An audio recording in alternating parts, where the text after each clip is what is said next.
Hello and welcome back to Wildsunne Art Studio. Move the thread. My name is Robinsunne, and I am very happy to be here with you and have you here with me. Please like this video if you like this video right down below. Comment, because in this video I'm going to take responsibility for some fast behavior, and I would love to hear from you. Do subscribe to my channel if this channel is fun for you, and share this with your friends who might like this video. Thank you.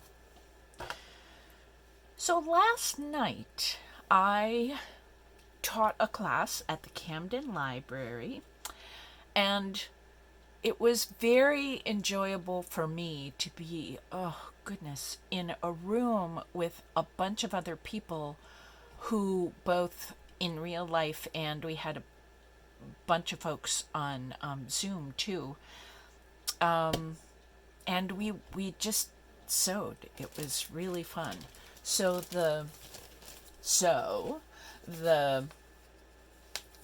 Let me see if I can do this properly without losing pieces and parts. The end goal was something like this. I like to call these messy mandalas.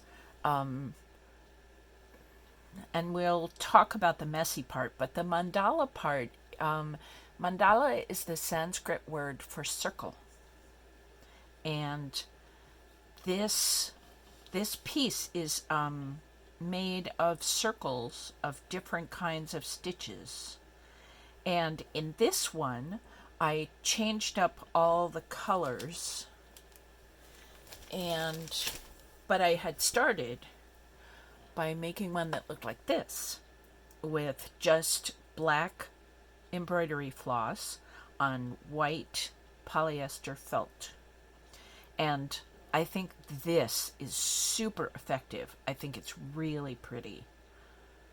I like, the simplicity, the calmness, the just sort of quiet perfection of this statement. And this one I love because it's colorful, because I made stitches that were too long, like these. Let me see if I can show this to you.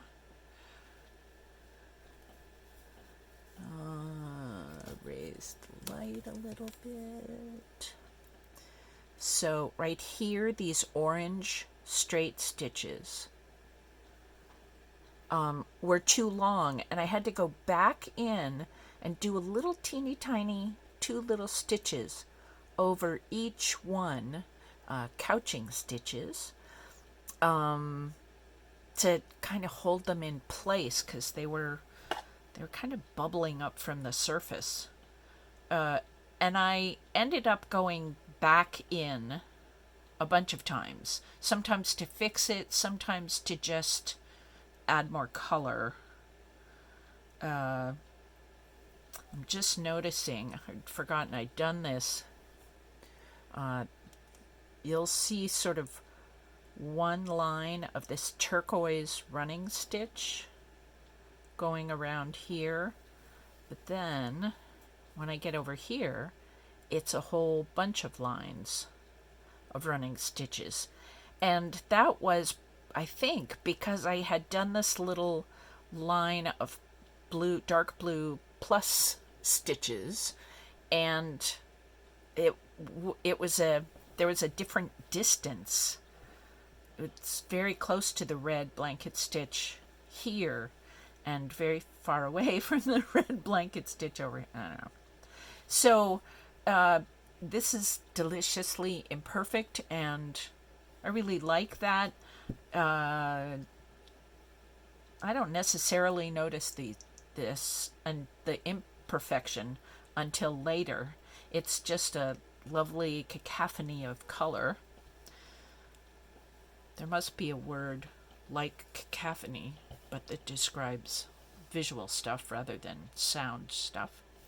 But anyway, last night, it's possible that it's obvious that I went a little fast in my class, and I was teaching for me rather than teaching for all skill levels, which is who I invited to the class. So I thought I I told everybody that I would make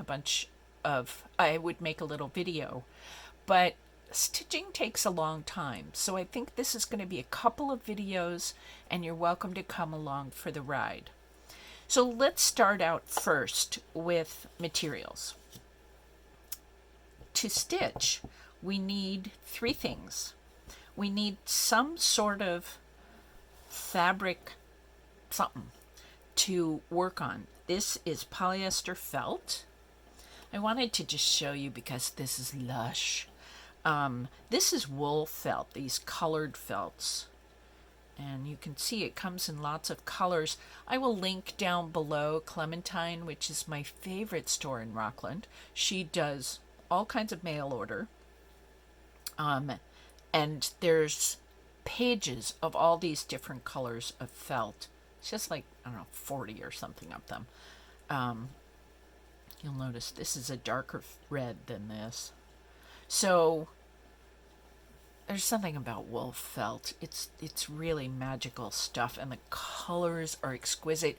And you can also get wool felt at Clementine that's white or ivory, or there's a very pale gray. You can get some lovely neutrals, or you can go bright colors like this. And wherever you want to start is fine. I just happen to have a lot of white polyester felt, and I really needed to start stitching. I've been working through in my mind, in my heart, a bunch of true things about my life, and some of them are a little emotionally painful and difficult to grab onto, and stitching is home for me. So for me, making stitching and having it be imperfect is fine, because at least I'm stitching and I'm calming myself down and giving myself lots of time to think and feel and process things. And as long as I keep working on the stitching, even when I could get anxious about what I'm thinking and feeling, I don't, because I'm stitching, and this is home for me. So that's why I do it the way I do it. Some people find a lot of calmness in making their stitches deliciously even and measurably perfect. They don't have to do, like I did in this one, extra rows of anything because everything fits together. It's so pleasing to our eyes. It's so lovely to look at beautiful works of art done by people who are very, very well trained in what they do, and they take all the time that they need to make their paint or their fabric or their charcoal or whatever, their wood, their clay, their glass, to make it fit perfectly.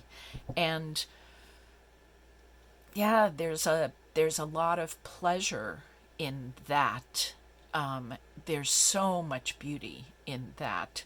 It's a lovely way to run your life. And I don't mean at all to look down on that way of making something.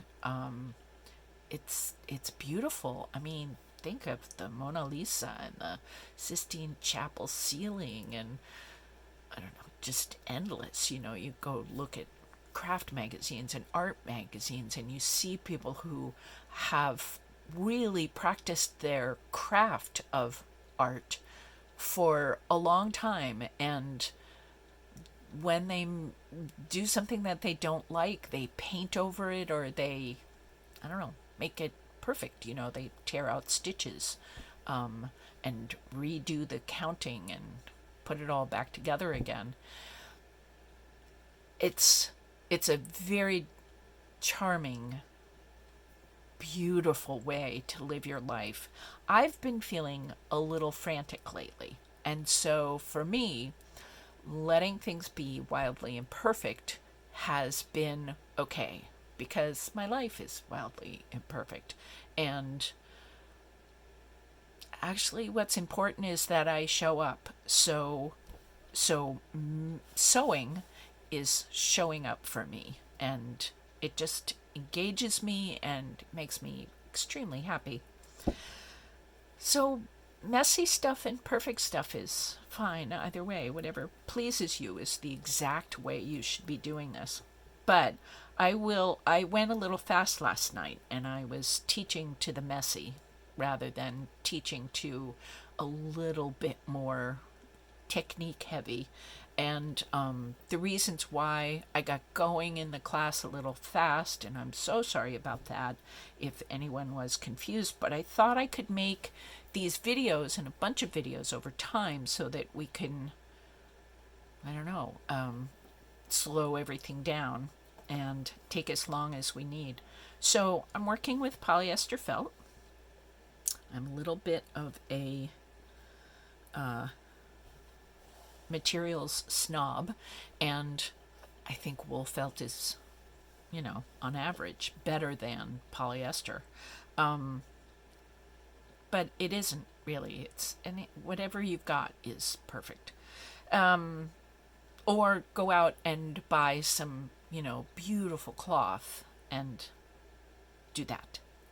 Anyway, so this is how we get started. This piece of felt is about 10 inches by 10 inches, and I folded it in half and then in half again, and this folded corner is now the middle. So I'm just gonna kind of keep an eye on where that is. So that's about middle, and I am going to take my thread and needle and come up.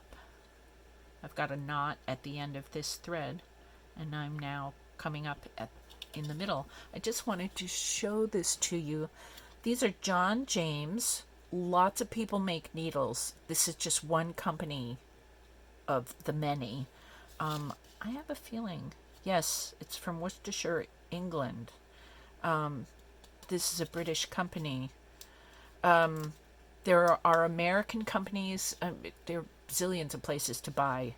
John James happened to be what was on Amazon at the moment. This is a chenille needle. It's size 24.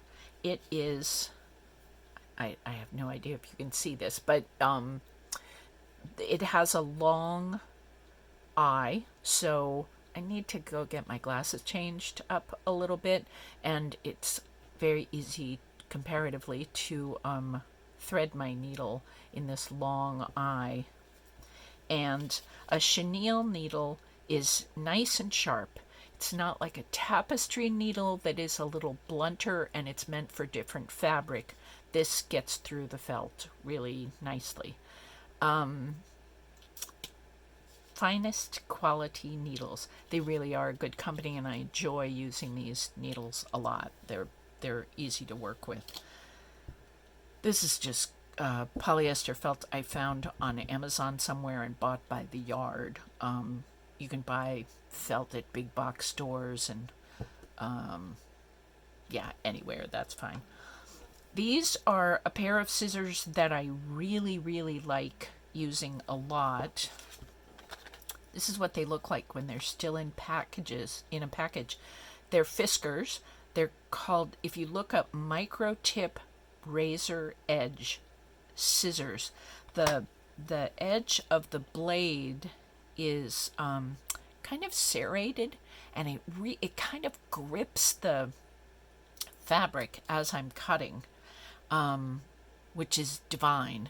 And I have some of these scissors which I use exclusively it's really worth doing this for fabric.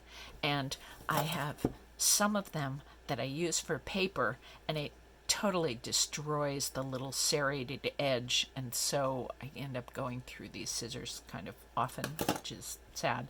But these are great with paper too, but you want to make a difference because paper wears out this serrated edge really fast, and it's really nice to have a sharp pair of scissors. Another pair of scissors that I use that I like a lot, these are also Fiskars, and I don't have the packaging for this. Fiskars Easy Action. I don't know if you can see their words right there. Has a little button you pull down, and instead of pulling open the scissors, you can just squeeze. And it's a little easier on your hands if you're not used to sewing, if you have any kind of muscle, bone, whatever things going on with your hands. I've heard that these are kind of easier on our hands as we're sewing. So that's fabric and the thread, and I wanted to show you a lot of the threads I'm using right now are made by JP Coats. I highly recommend. I tried this out, and it's true. I like JP Coats, and I also like DMC, which comes, I think, out of England too. JP Coats, I think, is American. I tried using some floss that was, I don't know, I got it from like a dollar store kind of a place, and it's really not worth it. It just tangled all the time. It's like it didn't like being pulled through fabric, and there were lots of tangles. And the JP Coats and the DMC brands, I don't know what's different about them. I don't know if they use more. I think they're all cotton. I don't know. I don't know whether it's a difference in the material used to make the floss, or yeah, I have no idea. The way they twist the floss strands, I don't know what it is, but it's totally worth spending the. Yeah, you can go on Amazon actually and get some pretty good deals by buying in bulk, buying colors in packages of many of the same colors or different colors. Yeah, it's worth it. It makes me less crazy. So the first thing we're going to do is a way of measuring. You don't have to do this if it's okay with you not to do with this. But we're going to make, bigger and bigger and bigger circles. And when I talk about making a messy mandala, I talk about you don't have to measure anything. But it might be more pleasing to you to look at your work if you had measured. So let's talk about how to do that. So the first circle out, I'm going to make just a straight stitch. And I want it to be 3/8 or about a centimeter in depth. So what I'm going to do is I'm putting the 3/8 mark right on where I came out here at the center. And then I'm going to mark just by twisting. You see the little. Actually, let me pull you in. There we go. There we go. And I'm going to make, I hope, did I do that right? Actually, that's a little bit more than 3/8. That's 4/8. Let's go back in there. And I'm going to cover up these marks with my sewing. So 1, 2, 3.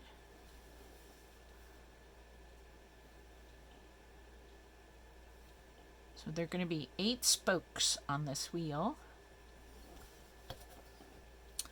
So I'm making 8 dots here. 1, 2, 3. 1, 2, 3. So what I'm going to be doing, let's make sure I'm in the right place at the right time, is I'm going to sew from the center and make a stitch and come down on one of those dots, and I'm going to come up on the next dot. So I'll pull that through. There's my first stitch. I'm going to go down in the center and come up at the next dot round. I'm sewing in a counterclockwise direction. So then I'm going to go into the middle. I'm actually not going fully into the middle because it makes kind of a traffic jam of all the different threads. So I'm pulling out from the middle. So I'm going into the center and out at the dot, coming up right on top of the dot so that my thread is going to cover up these dots. You can also use, special fabric pens and stuff like that. So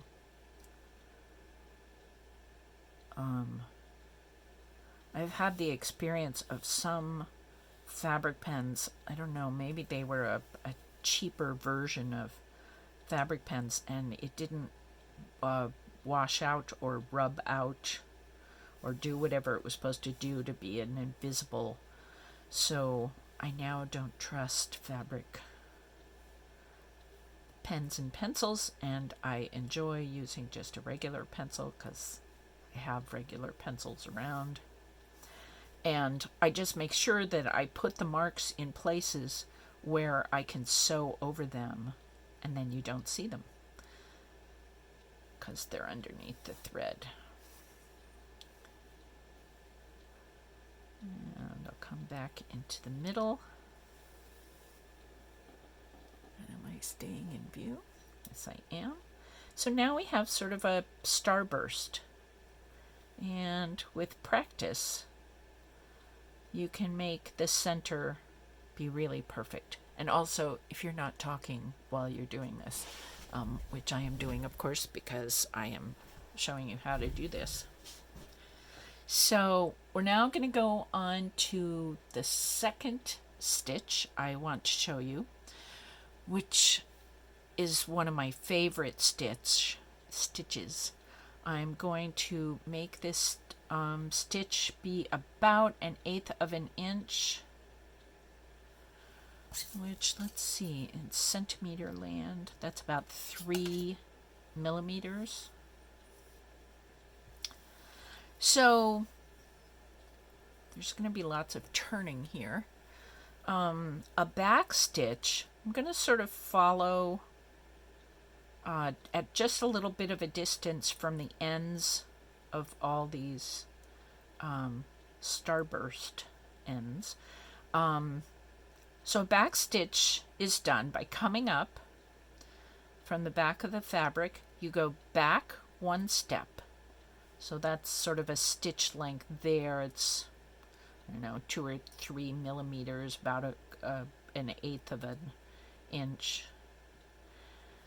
So you go in behind where you came up, and I'm going again in a counterclockwise direction, and you come up about 1 stitch ahead. That's why it's called back stitch, because you go backwards first. Oh, and last night somebody asked me about how long do you make your threads.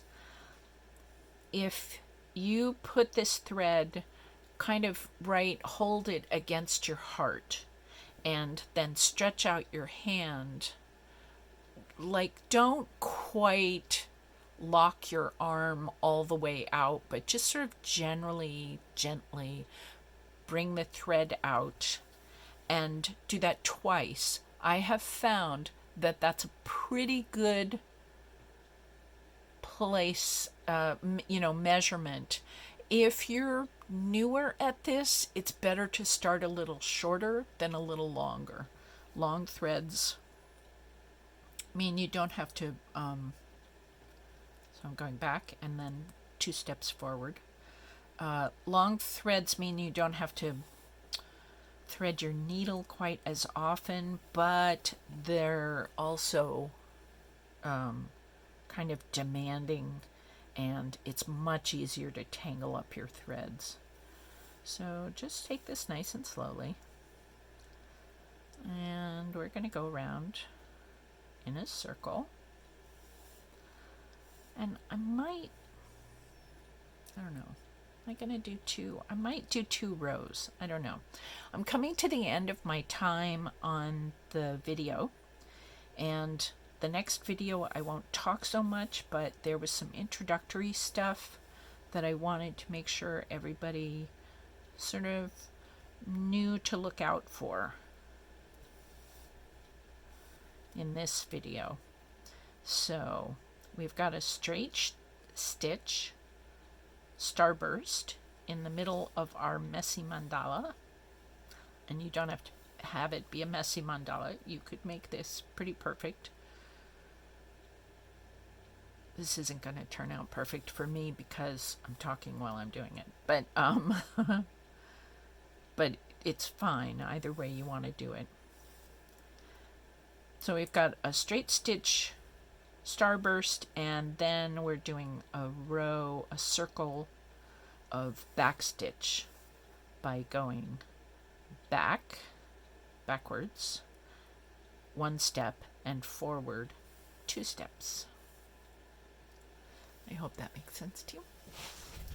So, yes, we are right at time. This is a thing I do. These are blessing diamonds. They make wonderful sparkles in the light. I wish for you, this is what I wish for you tonight. It is amazingly chilly out there tonight. And who knows, maybe you're watching this in July in the Northern Hemisphere, or maybe you're watching this right now in the Southern Hemisphere, and it's really warm where you are. But at the moment, I'm cold, and I had to turn my heater down in order to make the video and not be annoying. So mostly I hope you're warm in heart and in body and in mind too. So I blow these wishes across the planet to you wherever you are. I wish you well, I wish you warm, and I'll see you in the next video, which I'm hoping I can do these almost one a day for a little while so that you have something to work on every day. All right. Thank you so much for your company, and I'll see you next time.